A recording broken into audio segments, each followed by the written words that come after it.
Ngjarje e rënd në Gjakovë, një i vrarë e një i plagosur. Një ngjarje e rënd ka tronditur mëngjesin e sotëm qytetin e Gjakovës, ku si pasojë të shtënave me armë zjarri, një person humbi jetën, ndërsa një tjetër u plagos. Ngjarja ka ndodhur rreth orës 5:20 në rrugën Vllëzrit Frashëri.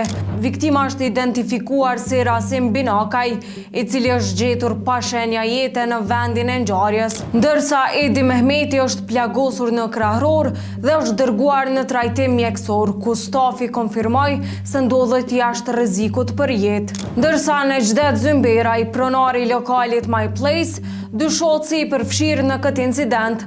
Ai është larguar menjëherë pas ngjarjes dhe aktualisht është në kërkim nga policia.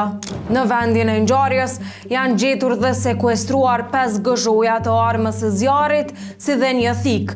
Të gjitha njësitë relevante policore kanë dalë menjëherë në vend ngjarje për të nisur hetimet, gjersa me urdhër të prokurorit, rasti është regjistruar si vrasje e rënd, ndërsa trupi i pajetë i viktimës është dërguar në Institutin e Mjekësisë Ligjore për obduksion, kurse policia po vazhdon kërkimet për të dyshuarin dhe hetimet për zbardhjen e plotë të rastit.